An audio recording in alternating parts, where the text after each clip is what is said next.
So my ex-husband decides, oh, I don't like you. So this is what he does. When we have custody agreements, he has the two kids for the weekend, right? Well, here's the thing. He's been drinking a lot. He falls asleep. He doesn't watch them. They go outside and get sunburnt. They can't get back inside the house. They're eating peanut butter and jelly sandwiches only. And this is all because he never even wanted kids to begin with, he says. But besides that point, he wants to get all defensive and act like this because one reason. And he won't admit this, but I know what it is. He's mad that I cheated on him. There, I said it. His family doesn't know about it, my friends don't know about it, and even my therapist does not know about it. Well, I guess it's out of the bag. I cheated on him and he's mad about it. He found out during the divorce, so he's doing whatever he can to make my life hard, even if that means not taking care of the children. Well, one of the younger kids, 4 years of age, comes back home crying, saying, Daddy won't feed us any dinner. Daddy made us watch the same movie 3 times and locked us in the room. But this is where it escalates and gets horrible.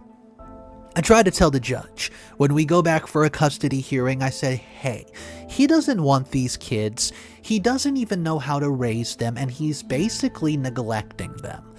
Well, he acts like Mr. Perfect. He shaves, he gets dressed up with a tuxedo on. I mean, who goes to court in a tuxedo? Anyways, the judge thinks that he's Mr. Perfect. So they just keep the custody agreement how it is. Meanwhile, my kids are absolutely begging, clinging to my legs, saying, please don't make us go back to Daddy's. But guys, I have no choice, and you know what? I'm starting to lose my mind. Here's the full scoop.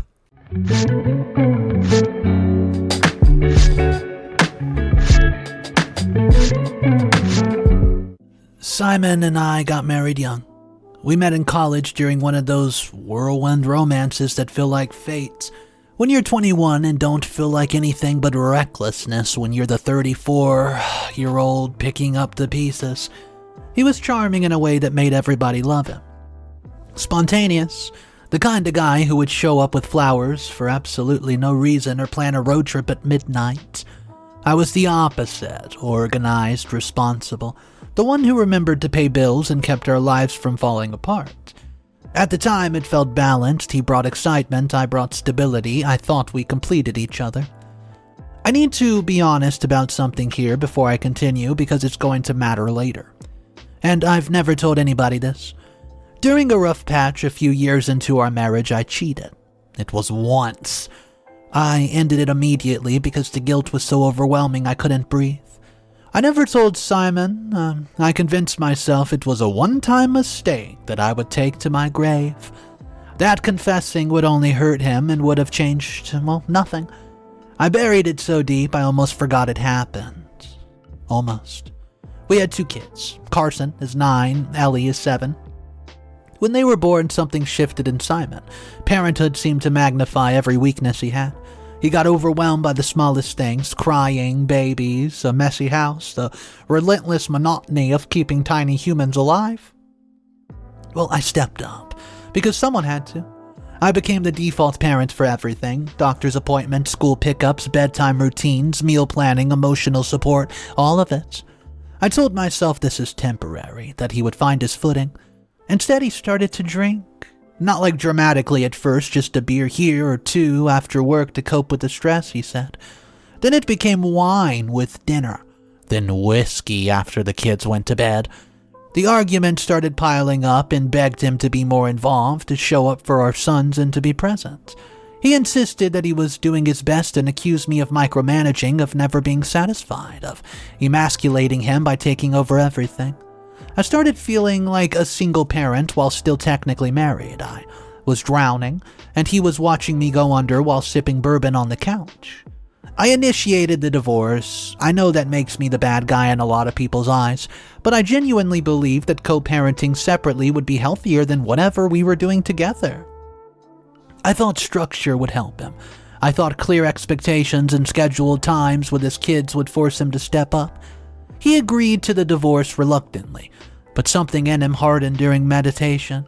See, there was this look in his face sometimes, like he was calculating something that I could not see. You know, we got the standard custody agreement and all. I had the kids on weekends and he gets them every other weekend, and the court noted that Simon had no documented issues, no arrests, no CPS history, nothing on paper. So custody stayed balanced. I remember sitting in that courtroom feeling cautiously hopeful. I thought maybe this was the rest that we needed. You know, the kids, they were excited at first. Weekends at Dad's meant relaxed rules. Staying up late, watching movies, and eating junk food. My friend Brooke warned me to watch it carefully. She said transitions like this often reveal hidden cracks. I told her I was choosing optimism. I wanted so badly to believe the divorce would fix things. But I was wrong. Update number 1. Things are getting worse and the court won't do anything. Hey guys, it's been exactly 2 months since my original post, and I don't even recognize my life anymore. It started small after one of the first few weekends. Carson mentioned casually that they ate sandwiches the whole time. I told myself it was just convenience. Simon was never a cook. Sandwiches are not neglectful. That Ellie told me that father takes really long naps.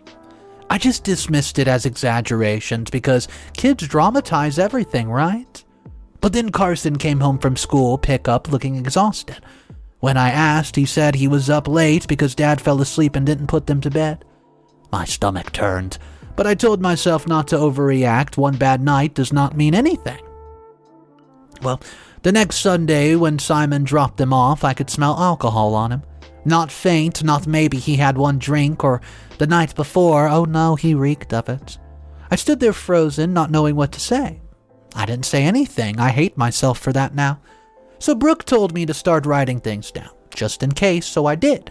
I started documenting on my phone and logged the incident with the date and time, and I still wanted to believe things would stabilize, but they didn't.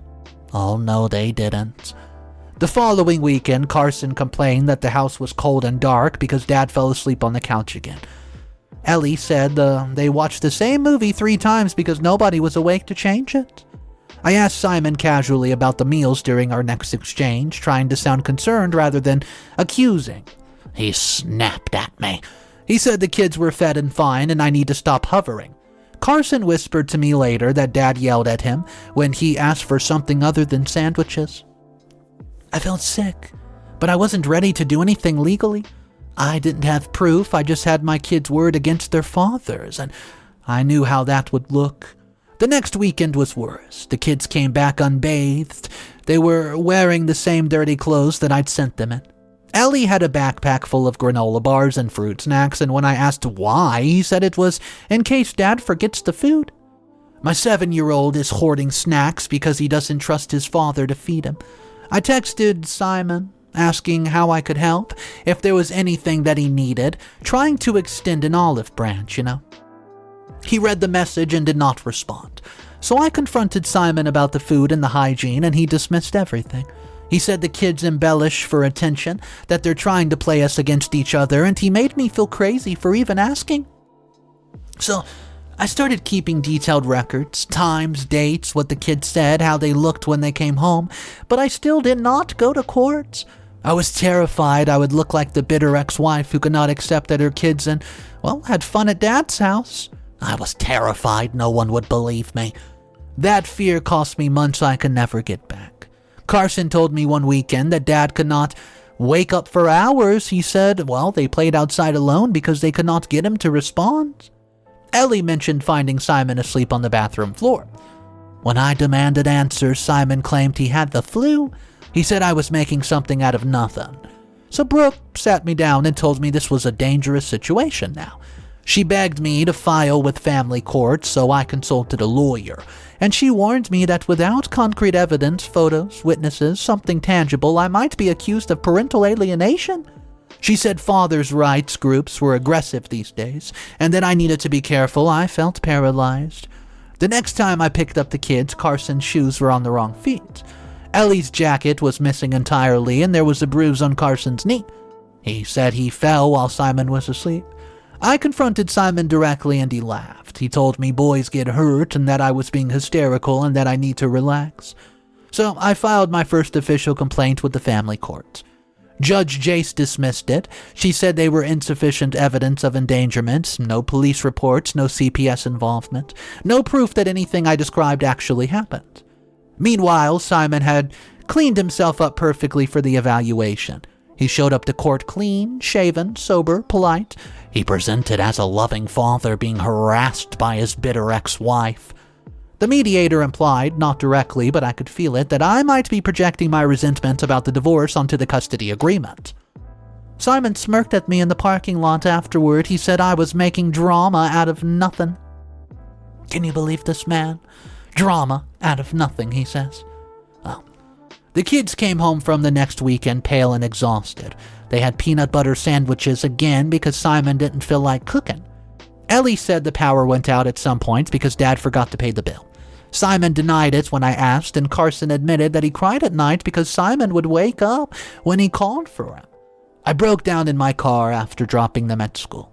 I sat there sobbing because I'm trapped in a system that believes my ex-husband's charm over my children's reality. And you know what? For the first time, I simply don't know what to do.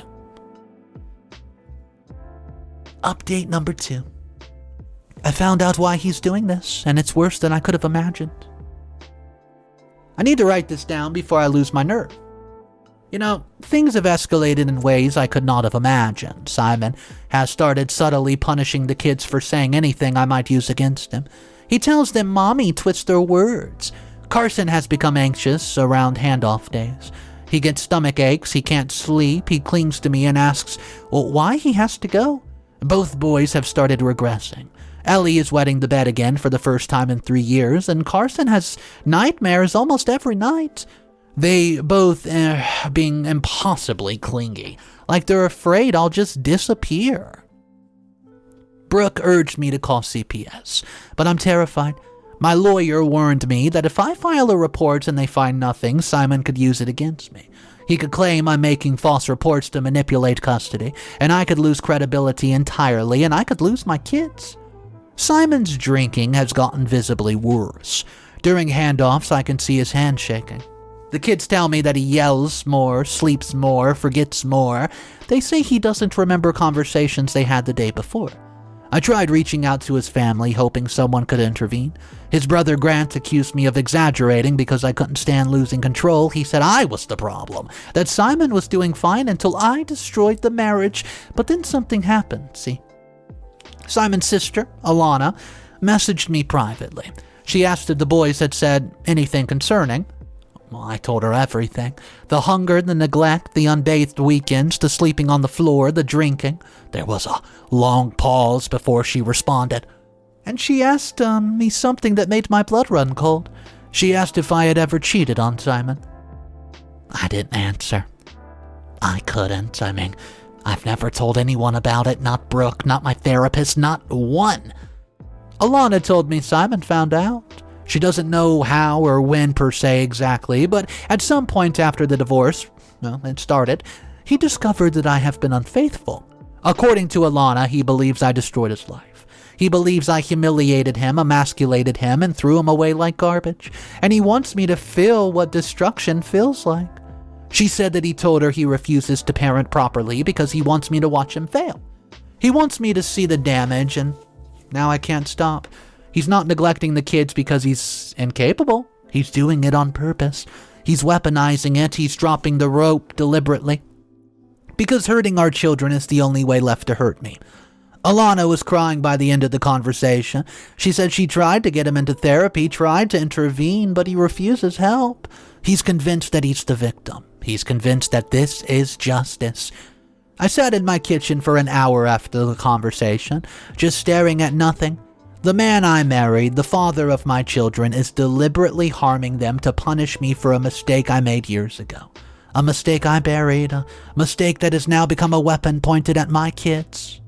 I filed a second emergency motion. I brought months of documentation, every text, every note, every incident logged with dates and times on them. Judge Jace. I'll never forget him. He declined it again. Said that Simon presented as a stable person during evaluations and the boys were interviewed, both of them, but they froze up. They were afraid of getting their dad in trouble. They've been conditioned to protect him. Simon showed up to the court sober and charismatic. He complained that I was vindictive, that I was using the kids to punish him for the divorce. The judge warned me against exaggeration. She told me that if I continued filing motions without evidence, it could affect my credibility. Simon whispered something to me as we left. Something about consequences. I didn't really catch all of it, but his eyes were dead. I have to go now. Final update. I don't know how this ends. Hey guys, I'm writing this because I can't really sleep and I need to get this out of my head before I lose my mind completely. See, Brooke has been my lifeline through this. She keeps telling me not to give up, the documentation matters, that eventually something will break through. So I've started recording everything obsessively. Symptoms, timelines, photographs of the kids when they come home. I feel like a detective building a case against the father of my kids. Can you believe it? What a world. Last week, Carson had a meltdown during handoff. He was screaming, crying, begging not to go, practically throwing up, clinging to my legs, screaming. Simon stood there with his arms crossed and told me Carson was throwing a tantrum because I coddle him. He didn't even want to deal with his own son. He said I was the problem for making them softies. He took our sobbing son by the arm and walked him to the car without looking back. They came home from that weekend dehydrated and sunburnt. They were outside without sunscreen for hours, I assume, because Simon fell asleep and the door was locked. Ellie cried when he told me. Said Dad slept from noon until dark and they couldn't wake him up or get inside the house even though they were banging on the door. They tried. Finally, a neighbor must have heard them screaming and rung the doorbell in the front. I filed a third emergency motion. This time I included a written statement from Alana and the neighbor. Well, Alana agreed to testify about Simon's drinking and his stated intentions, and I thought finally somebody will listen. Oh, get this. Simon retaliated by accusing me of parental alienation, and Judge Jace, ordered a full custody evaluation, but still did not modify the agreement. The kids still go to his house every other weekend, screaming against their will. I still have to stand there and watch them get into the car knowing what's waiting for them. You know, I could refuse, but then I'll be the one in trouble. Meanwhile, Simon has started missing work because of his drinking. His company's HR department reached out to me because I'm still listed as his emergency contact. They said that he's been showing up impaired. They asked if I knew anybody who could have helped them. I didn't know what to say. I don't know how to help someone who is using our children as ammunition. Last weekend, Simon was too intoxicated to drive. Yeah. His brother Grant had to drop the kids off instead, and Grant stood on my doorstep looking hollow. He apologized for his brother. He said he didn't know that it had gotten this bad, and then he told me something that's been playing on loop in my head ever since. He said Simon told him the point was to make me feel what it's like to lose everything. Well, that's the goal. That's always been the goal, not custody, not parenting destruction. I'm preparing my fourth motion now. My lawyer said this one has to be different. She says I need to bring everything, all the documentation, Alana's testimony, Grant's statement. She says it might be enough this time. But she also said something else. She said the court might ask questions about the marriage, about why Simon is so fixated on punishment, about what happened between us that could have caused this level of rage. She said if Simon's lawyer brings it up, I might have to answer honestly, which means I might have to admit under oath to the affair. The affair I buried, the affair I convinced myself didn't matter anymore. The affair that apparently Simon found out about and has been using as justification for destroying our family ever since. I don't know what happens if I admit it. Maybe the judge will see it as context for Simon's behavior. Maybe she'll see it as proof that I'm the villain and Simon is the victim. Maybe my credibility will be destroyed anyways. Maybe I'll lose everything. But if I don't say it, if I keep hiding, Simon wins. He keeps getting away with it because the court doesn't understand why. They think he's struggling. They don't know that he's doing this deliberately. It doesn't matter how many times I tell them. They don't know he told his own family his goal was to break me. I have 2 little kids who hoard snacks in their book bag when they leave, who flinch when the handoff happens, who have nightmares about their father sleeping and not waking up when they yell, "Daddy," who were being used as a weapon in a war I didn't even know we were fighting. One of them even said that he saw some strange woman there last time. I don't know if telling the truth will save them. I don't know if the court will even care. And I don't know if any of this will matter, but the truth is all I have left. Guys, I'm filing for motion tomorrow. I'm going to tell them everything, his drinking, his neglect, his stated intentions, and yes, what I did years ago that apparently started this all. I don't know how this ends. I don't know if I'll ever see justice for my kids or if I'll spend the next decade shuffling between a mother who tried and a father who wanted to watch the world burn. I don't know if I'm the a-hole for staying quiet this long or if I'm the a-hole for what I did in the first place or if none of it matters because the system has never designed to protect kids like me. I just know I can't keep doing nothing. Well, if you've made it this far, thank you for reading. I don't know if I'll update again and I don't know what's coming next. I just needed someone to know the situation I'm in.